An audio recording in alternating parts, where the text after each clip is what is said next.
नमस्कार, आप देख रहे हैं राष्ट्रीय प्रस्तावना। मैं हूं आपके साथ मनु तिवारी। आइए रुक करते हैं दिन भर की बड़ी खबरों की ओर। यूपी में अगले साल होने वाले पंचायत चुनाव के पहले सपा अलर्ट मोड पर आ गई है। सपा चुनाव को लेकर होने वाले आरक्षण परिसीमन पर विशेष निगाह रखेगी। सपा पंचायत चुनाव के लिए खास तैयारियां कर रही है। पार्टी नेताओं का कहना है कि आरक्षण और परिसीमन के डाटा पर भी नजर रखी जा रही है ताकि सत्ताधारी दल कोई गड़बड़ ना कर सके। इसके लिए हर जिले में पदाधिकारियों को जिम्मेदारी दी गई है। वहीं प्रदेश मुख्यालय स्तर पर भी कुछ वरिष्ठ नेताओं को इस काम में लगाया गया है ताकि कहीं से कोई गड़बड़ की जानकारी मिलने पर उसे तत्काल चुनाव आयोग तक पहुंचाया जा सके।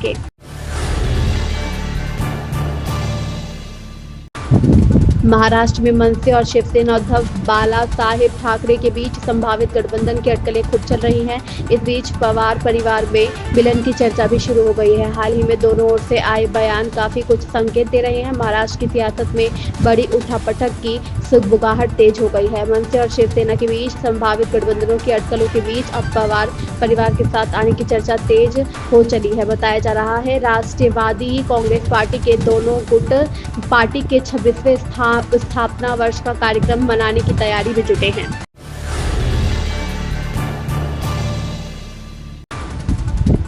पीएम नरेंद्र मोदी के नेतृत्व में एनडीए सरकार को 11 साल आज पूरे हो रहे हैं। इसे लेकर केंद्रीय मंत्री और भाजपा के राष्ट्रीय अध्यक्ष जेपी नड्डा ने एनडीए का 11 साल का रिपोर्ट कार्ड पेश किया है। उन्होंने कहा कि 2014 से पहले की सरकार भ्रष्टाचार और नकारात्मकता से भरी हुई थी। हम विकसित भारत की बात करते हैं, हमने इसे दूर करके 11 वर्षों में विकसित भारत का आधार तैयार किया। एनडीए पारदर्शी और भविष्यदर्शी सरकार है। लोग गर्व से कहते हैं कि मोदी है तो मुमकिन है। पिछले 11 वर्षों में हम सबका साथ, सबका विकास, सबका विश्वास, सबका प्रयास के मंत्र के साथ आगे बढ़े हैं।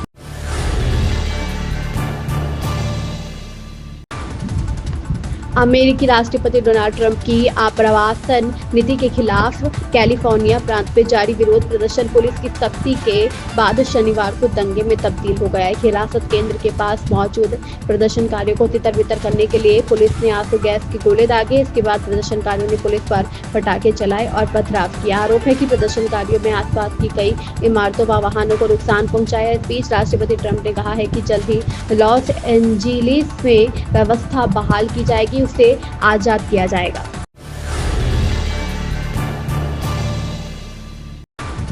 तेजस्वी यादव ने कहा कि सीएम नीतीश कुमार के पास मेरे पत्र का कोई जवाब नहीं है। वह आदतन ऐसा करते हैं या अधिकारी उन्हें पत्र दिखाते नहीं है। तेजस्वी ने कहा कि वंचित वर्गों की हकमारी का अधिकार किसी को भी नहीं है। एनडीए सरकार ने आरक्षण के मुद्दे पर चुप्पी साध ली है। बिहार विधानसभा चुनाव से पहले नेता प्रतिपक्ष तेजस्वी यादव आरक्षण के मुद्दे पर नीतीश सरकार को घेरने में लगे हुए हैं। उन्होंने 5 जून को सीएम नीतीश कुमार को एक पत्र लिखा था जिसमें उन्होंने वंचित वर्गों के लिए आरक्षण सीमा को बढ़ाकर 85% करने की मांग की थी।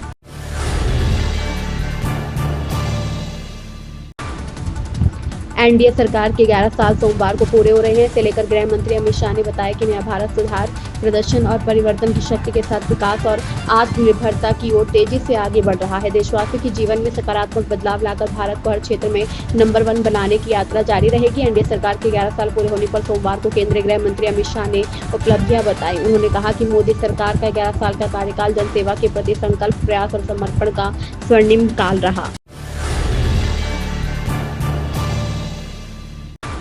पीएम नरेंद्र मोदी ने कहा कि देश को आगे बढ़ाने की दिशा में महिलाएं बहुत अहम भूमिका निभा रही हैं। आज वे न केवल विकसित भारत के संकल्प में सक्रिय रूप से भाग ले रही हैं बल्कि शिक्षा, व्यवसाय और क्षेत्र में मिसाल भी बन रही है। उन्होंने कहा कि बीते 11 सालों में महिलाओं ने जो उपलब्धियां हासिल की हैं वह पूरे देश के लिए गर्व की बात है।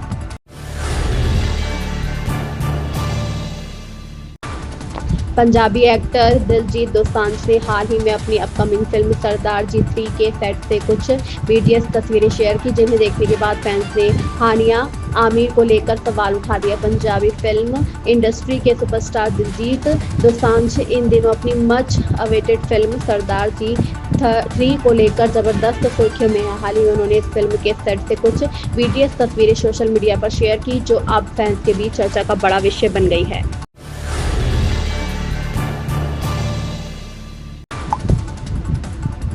पुर्तगाल का यह दूसरा खिताब है। इससे पहले उसने 2018 से 19 में टूर्नामेंट के पहले सीजन में भी खिताब जीता था। नुनो मेंडिस को टूर्नामेंट का सर्वश्रेष्ठ खिलाड़ी चुना गया। मेंडिस ने फाइनल में एक गोल किया, साथ ही पेनल्टी शूट आउट में पुर्तगाल के लिए अहम भूमिका निभाई। पुर्तगाल की फुटबॉल टीम ने नेशंस लीग कप का खिताब जीत लिया है। रविवार देर रात खेले गए फाइनल में पुर्तगाल ने पेनल्टी शूट आउट में स्पेन को 5-3 से हरा दिया।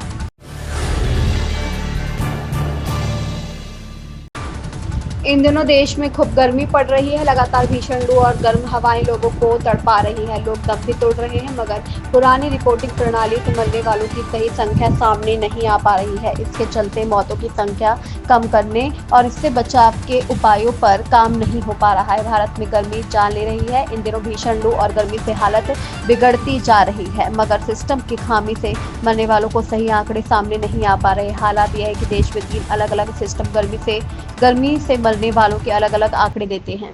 इन खबरों में बस इतना ही। बने रहिए हमारे साथ और देखते रहिए राष्ट्रीय प्रस्तावना।